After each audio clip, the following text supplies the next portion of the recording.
Saya tidak takut tidak punya jabatan, Mas Anies. Sorry ya. Sorry ya.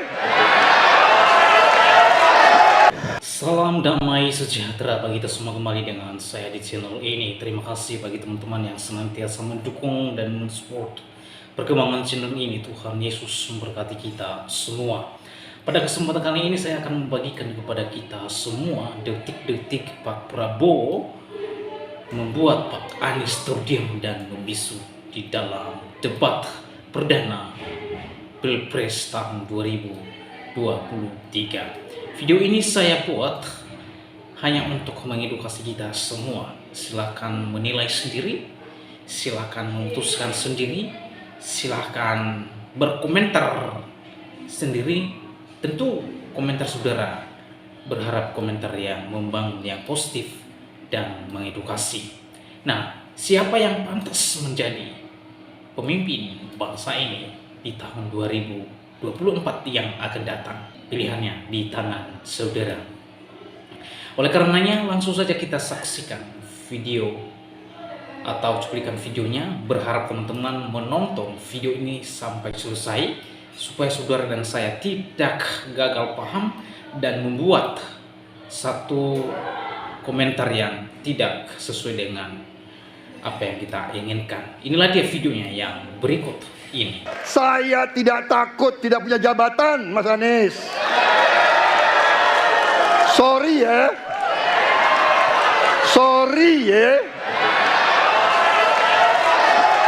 Saya rasa lebih dari sekedar partai politik. Rakyat tidak percaya kepada proses demokrasi yang sekarang terjadi. Mas Anies, Mas Anies. Mas Anies mengeluh tentang demokrasi ini dan itu dan ini. Mas Anies dipilih jadi gubernur DKI. Saya yang mengusung Bapak.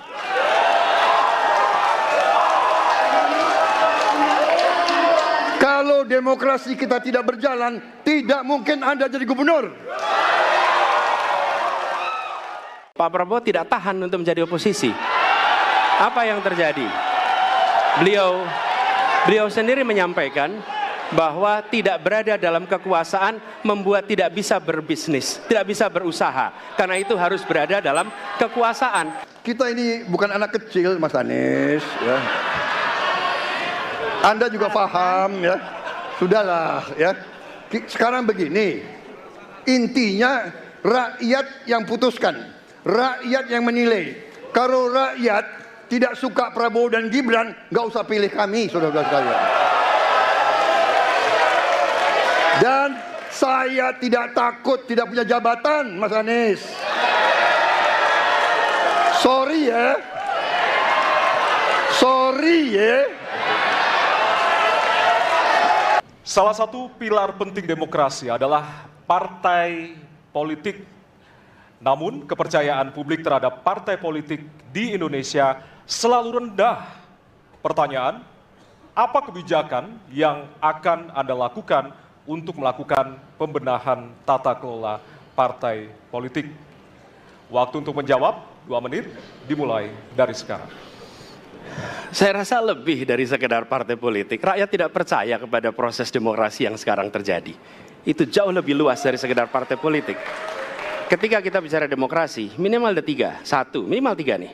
1 adalah adanya kebebasan berbicara. Yang kedua, adanya oposisi yang bebas untuk mengkritik pemerintah dan menjadi penyeimbang pemerintah. Yang ketiga, adanya proses pemilu, proses pilpres yang netral, yang transparan, jujur, adil. 3. Dan kalau kita saksikan akhir-akhir ini, 2 ini mengalami problem. Kita menyaksikan bagaimana kebebasan berbicara menurun, termasuk mengkritik partai politik. Dan angka demokrasi kita menurun, indeks demokrasi kita. Bahkan pasal-pasal yang memberikan kewenangan untuk digunakan secara karet kepada pengkritik, misalnya Undang-Undang ITE atau pasal 14, 15 Undang-Undang Nomor 1 tahun 1946. Itu semua membuat kebebasan berbicara menjadi terganggu. Yang kedua, oposisi. Kita saksikan minim sekali adanya oposisi selama ini. Dan sekarang ujiannya adalah besok. Bisakah pemilu diselenggarakan dengan netralitas, dengan adil, dengan jujur? Ini ujian ketiga. Jadi, persoalan demokrasi kita lebih luas dari segala persoalan kepada partai politik. Nah, bagaimana untuk partai politik sendiri? Partai politik perlu mengembalikan kepercayaan. Tapi di sini ada peran negara. Menurut saya salah satu masalah yang mendasar, partai politik ini memerlukan biaya. Dan biaya politik selama ini tidak pernah diperhatikan di dalam proses politik. Untuk kampanye, untuk operasional partai, semua ada biayanya. Sudah saatnya pembiayaan politik itu dihitung dengan benar. Ada transparansi, sehingga rakyat pun melihat ini institusi yang bisa dipertanggungjawabkan. Jadi salah satu reformnya adalah reform pembiayaan politik oleh partai politik. Terima kasih. Baik. Waktu sudah habis, terima kasih. Kini kami persilakan calon presiden nomor urut 2 untuk menanggapi jawaban calon presiden nomor urut 1. Waktunya 1 menit, dimulai dari sekarang. Mas Anies, Mas Anies. Saya berpendapat Mas Anies ini agak berlebihan. Mas Anies mengeluh tentang demokrasi ini dan itu dan ini. Mas Anies dipilih jadi gubernur DKI menghadapi pemerintah yang berkuasa. Saya yang mengusung Bapak.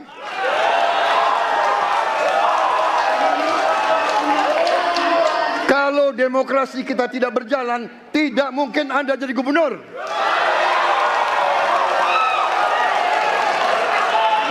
Kalau Jokowi diktator, Anda tidak mungkin jadi gubernur.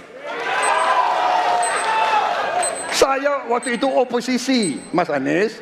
Anda ke rumah saya, kita oposisi, Anda terpilih. Waktu habis, Bapak. Harap tenang. Bapak Prabowo. Baik, para pendukung, kami mohon untuk tenang, para pendukung. Para pendukung, Baik. harap tenang. Kita akan lanjutkan dialog kita.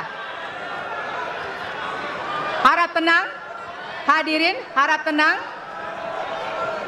Kami sampaikan kembali. Hadirin harap tenang. Apabila tidak tenang, maka debat tidak dapat dilanjutkan. Ya, kami mohon kerjasamanya kepada para hadirin yang berada di halaman gedung KPU untuk bisa menaati aturan yang telah kita sepakati bersama. Ya. Baik, selanjutnya kepada calon presiden nomor urut 3, kami silakan untuk menanggapi jawaban calon presiden nomor urut 1. Waktunya 1 menit dari sekarang. Saya jadi tidak enak ini Mbak hari ini. Mohon maaf. Saya tidak enak karena 2 kawan saya sedang nagih janji dan membuka buku lama. Tapi percaya begini, yang pertama tidak ada demokrasi tanpa partai politik. Tidak ada, suka tidak suka, mau tidak mau. Dan fungsi partai politik itu adalah agregasi, sumber rekrutmen kader, pendidikan politik. Kebetulan saya pernah menjadi ketua pansus undang-undang partai politik. Maka pada saat perdebatan penguatan dari sisi anggaran, penguatan dari sisi partisipasi masyarakat mesti dilakukan, saat itu tidak terlalu banyak yang setuju. Maka Mas Anies, soal oposisi tidak oposisi, soal kepentingan saja kok. Kapan kita bertemu, kapan kita tidak bertemu, dan kemudian kita akan bersikap pada posisi masing-masing. Tapi yang penting, pendidikan politik kepada masyarakat itulah yang menjadi PR besar dari partai politik agar cepat dewasa. Oke, waktu Anda habis, Bapak. Ya, dan kita akan lanjutkan. Baik, kita akan lanjutkan debatnya, Bapak Ibu. Kita akan lanjutkan ke pertanyaan selanjutnya untuk calon presiden nomor urut 1. Ya. Untuk merespon tanggapan dari 2 calon presiden lainnya, waktunya 1 menit dari sekarang. Ya. Terima kasih. Ketika kita menghadapi sebuah proses demokrasi, di situ ada pemerintah dan ada oposisi. Dua-duanya sama terhormat. Dan ketika proses pengambilan keputusan itu dilakukan, bila ada oposisi, maka selalu ada pandangan perspektif berbeda yang membuat masyarakat bisa menilai. Karena itu oposisi itu penting dan sama-sama terhormat. Sayangnya tidak semua orang tahan untuk berada menjadi oposisi. Oke? Seperti sampaikan Pak Prabowo tidak tahan untuk menjadi oposisi. Apa yang terjadi? Beliau Beliau sendiri menyampaikan bahwa tidak berada dalam kekuasaan membuat tidak bisa berbisnis, tidak bisa berusaha. Karena itu harus berada dalam kekuasaan. Kekuasaan lebih dari soal bisnis, kekuasaan lebih dari soal uang, kekuasaan soal kehormatan untuk menjalankan kedaulatan rakyat. Baik, waktu Anda Baik, habis Bapak. terima Kami kasih. mohon sekali lagi kepada para hadirin yang berada di Hadirin. halaman KPU. Ditahan dulu. Baik. Pada tanggal 25, Pak Prabowo mendaftar ke KPU sebagai pasangan calon presiden, calon wakil presiden. Sesudah keputusan MK. Dan kemudian di MK dibentuk MK-MK. Yang hasilnya mengatakan bahwa terjadi pelanggaran etika berat. Yang menyebabkan keputusan yang dibuat oleh MK secara etika bermasalah. Kemudian Bapak punya waktu sampai dengan tanggal 13 November. Karena di situ adalah waktu terakhir untuk mengambil keputusan bila ada perubahan. Sesudah Bapak mendengar bahwa ternyata pencalonan persyaratannya bermasalah secara etika, pertanyaan saya, apa perasaan Bapak ketika mendengar bahwa ada pelanggaran etika di situ?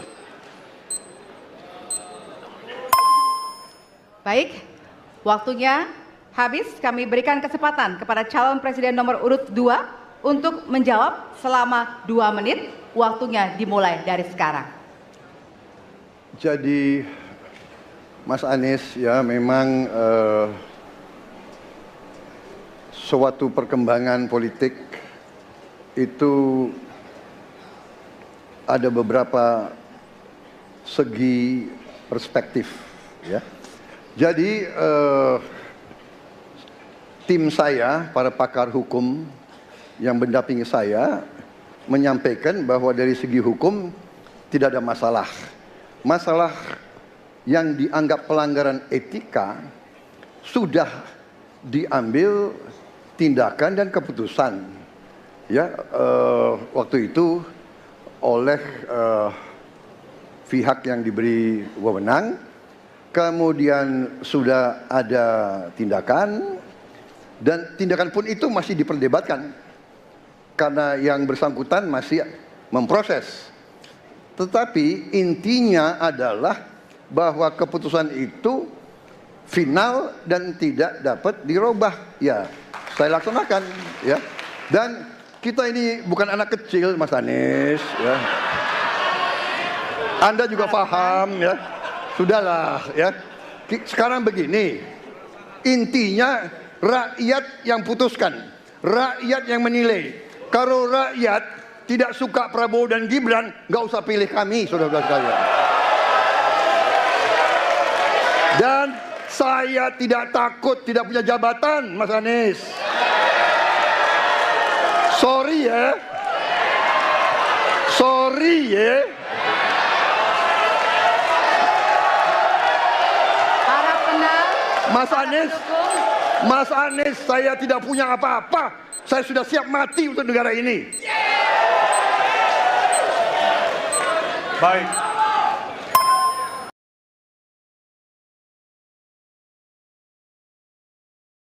Teman-teman, bagaimana pendapat dan tanggapan saudara setelah menyaksikan video debatnya?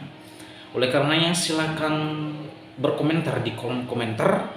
Berharap komentar saudara memberikan komentar yang terbaik, komentar yang membangun, komentar yang positif, dan komentar-komentar yang mengedukasi serta komentar yang bermanfaat bagi kita semua.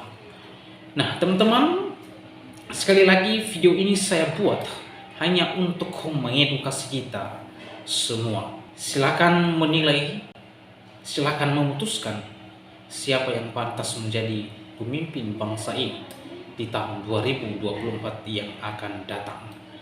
Saudara, perlu saya berikan pemahaman bahwa ketiga calon presiden yang sedang berdebat pada debat perdana ini adalah merupakan putra terbaik bangsa Indonesia. Ketiganya mereka sudah berkecimpung di dalam dunia politik. Ketiganya memiliki karakter kepemimpinan yang bisa dan melaksanakan amanat untuk bangsa ini.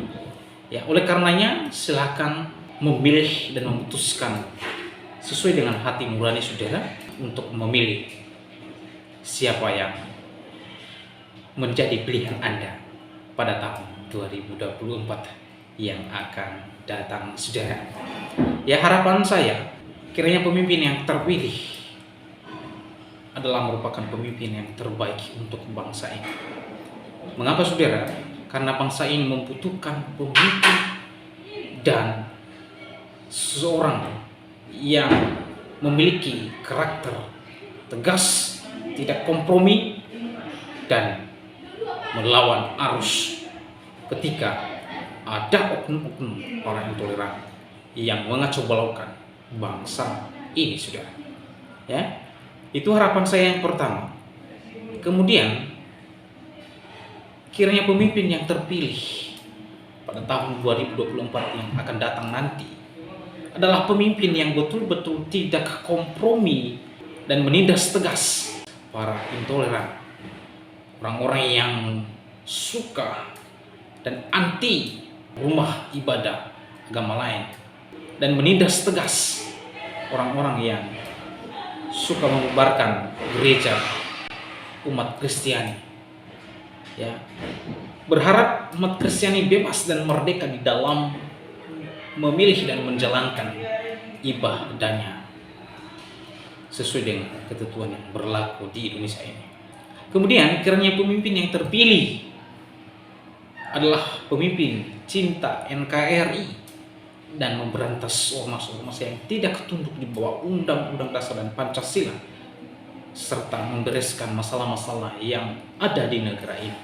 Seperti KKB di Papua harus dibereskan, koruptor di negeri ini harus dimusnahkan, dan lain sebagainya.